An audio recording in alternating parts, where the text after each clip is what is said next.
God in you. Um, the X on this circle, what does that represent, Diane? Kairos Moment. There you go. Can you explain the Kairos Moment so Teresa knows what we're talking about? Gee, thanks, Sandy. Aha! Okay. She's like, yes, the Kairos Moment is a moment in your life that you realize God is talking to you about something that happens. It could be very small to large, where you kind of, to lack of another way of saying it, go aha, where you're going through life and something strikes you that didn't strike you that way before, and you go, why did that happen? And then you start, and so the Kairos Moment is just a moment in time in your life that is either different, stronger, that makes you wonder why, which then leads you to go, okay, so like it's different. Why is it different? Well, so like, God, what are you saying to me? Very good, very good. That's awesome. So the part that we haven't talked about too much is how to use the learning circle as an evangelism tool, how to actually see this also as an evangelism conversation with someone. Because they're probably not going to have the same language that we do, like they may not even name who God is or say God at all, except in some what do you call it? Some curse word. What I want to just explain kind of quickly is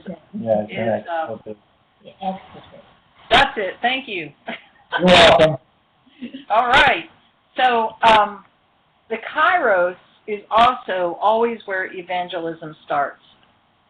And I kind of want to unpack that a little bit because whereas we talk about Kairos as being this moment where we pause with God and we just say, I wonder what you're doing or what's going on or whatever. A Kairos for someone that doesn't know God might not be expressed that way, but it is the same thing. So one of our tasks in working with Jesus is being able to recognize when someone else is having a Kairos that they might not express it the same way in kind of our language about God. So it's kind of how we disciple people before they're even aware of God's movement for them.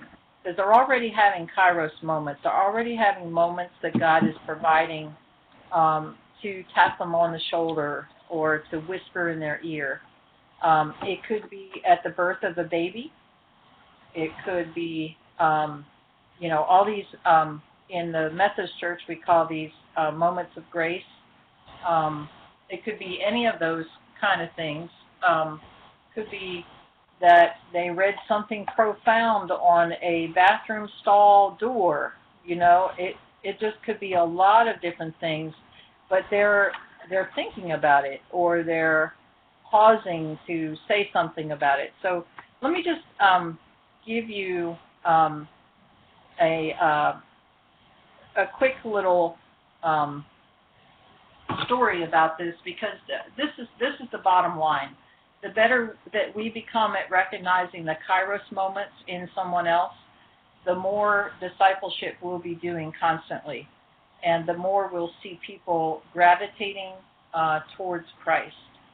If you discover that someone's got a Kairos moment, like they're wondering or they're pondering about something, then what do we do with that? So I'm going to just give you an example of a Kairos moment in a real conversation that happened, and just as a real live example.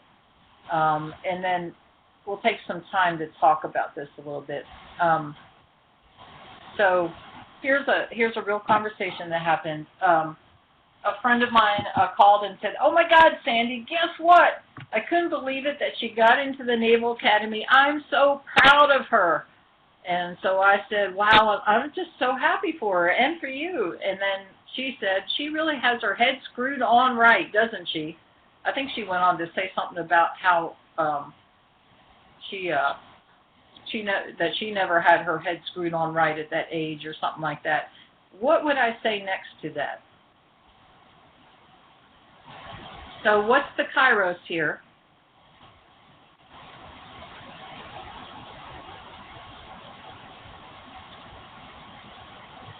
Y'all are scared. Come on.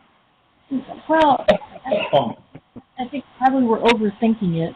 I mean, the Kairos moment is that she had something happen that was phenomenal, rare, and she's chalking it up to simply having her head screwed on straight, as opposed to God being at work in the world. Right, right. So to, Yeah, so to be able to insert and say that looks like God at work to me, or you know. Yeah, yeah. I probably wouldn't go there yet. Let me tell you why, Teresa. Because in the circle, we understand it's sort of like a spiritual direction kind of step of what's the question that I can ask that would help her observe what's going on, that would help her pause at that point. Because what she's just expressed to me is all the Kairos stuff. She's excited that her granddaughter is gotten into the Naval Academy. She's proud of her. She thinks that she's doing very well. So those are things that she's observed, and I would say, you know, I could say a lot of things. I'm going to tell you what we did say in a minute, but one thing I could say is, wow, you sound really happy about this. You know, that your granddaughter has this accomplishment. That could be to help her observe what she's feeling and naming it. Let me just move on. So here's what I said. Man, you are so proud of her, and I'm proud of her. So I'm just saying back to her what she's already said to me. Mm-hmm. And the reason for that is to let her talk about that a little bit more. All right? Yeah, she knew from years ago that she wanted to go there, and she did what she needed to do to make it in. It was hard work, but she's such a good student and a strong athlete. She didn't get that from me, I'll tell you. So we're now at the reflect stage of the learning circle. You see she's reflecting now on how this happened, how this person got into the Naval Academy. And what I say to help her reflect more is, where do you think she got all of that from? And she says, well, it wasn't from her parents. She just decided. So again, she's looking at that human, you know, ability in there. And so now we're into the discussion stage. She's reflected a little bit, and you know, I'm really breaking it down very finely. It doesn't always happen this finely, but so we're into the discussion, which is where I start to interject some ideas that she might not have thought of, or I encourage or come close to her and say, oh my gosh, you know, I might even mention a scripture at this point. It just depends on how much trust we have in this relationship. So I say, because I've met her granddaughter, you know, I see a lot of determination in her, and I just wonder if God has given her a real purpose to really want that school. I'll bet you that God is dancing. I'm playing with her a little bit here, but sometimes by playing with people, you can get to places that they might not be able to go very seriously yet. But you'll see that she came back and she said, yeah, I'll bet he is. Hey, when she plays her first hockey game, I want you and Tim to come. Now, this is the part in the learning circle where we begin to wonder, what is God saying? And what she's feeling like she needs to do is to invite Tim and I to come to one of her field hockey games. What I'm feeling like God is saying to me is I better attend. And but to my friend Paula, she's feeling God saying to her, invite these people to enjoy her family. You see that? So Yeah. Go ahead. I'm sorry. No, I was just agreeing. I see. Oh, okay. Sometimes in our church world, we think so much about a language differently. And sometimes what I find is helpful is to write down some conversations and actually go back and pinpoint where people heard what God was saying, but they expressed it in a different way. And how can I come alongside what God is saying? Because that's the good news, right? That's the good news right there, is that she wants us to be family with her. Well, that's awesome news. Because I'm in this for the long haul. I'm not in this for a couple months and then that's it. So I say that'd be awesome. We'd love to do that. How do you think I can pray for her now? See, I'm taking it one step further, and I'm saying to her, I think God's involved here. How do you think I can be a part of that family life with her, with God? So does that progression, tell me what you're thinking, what you're feeling there.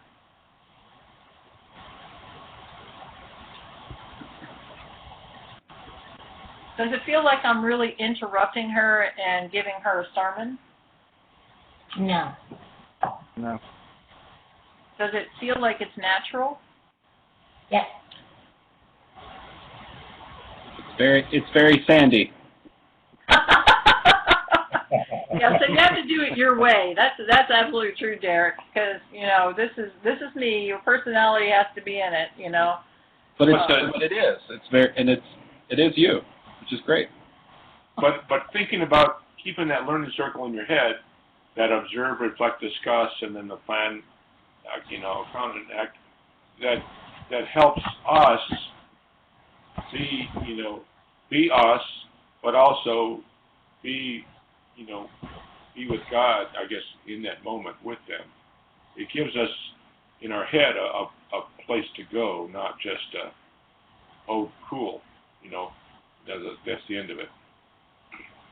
Right. So I entered this conversation, even though it was a phone call out of the blue, I entered it immediately with, what is God doing in this? So I come from that perspective. Paula's not coming from that perspective. And so I'm, in a way, her guide through the conversation, being very natural about it, because I'll tell you what, God is very natural. I've been thinking, Diane, about, like your homeless people that are, coming out to hang out with you. That can be some of the most natural conversations. So let me just give you a quick recap then. And it's these major points. God is progressively creating opportunities for us to connect with people. They may be very far from God, and they may take multiple steps before they reach the point where you can ask them to cross the line and jump into Jesus' arms. But our job is to watch for the Kairos moment. Because that's where God is actually at work. That's how we can join God in what He's doing, and we become the guide because we see God, they don't. We can become the guide gradually, step by step, matching. If they're at a -10 and very far and don't want to hear anything, then we need to be present only.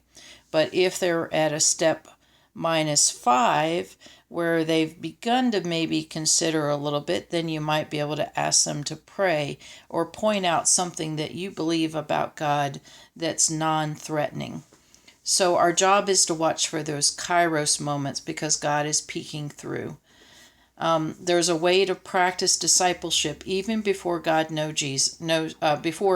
people know Jesus. And it's a progressive chain in our relationship with others.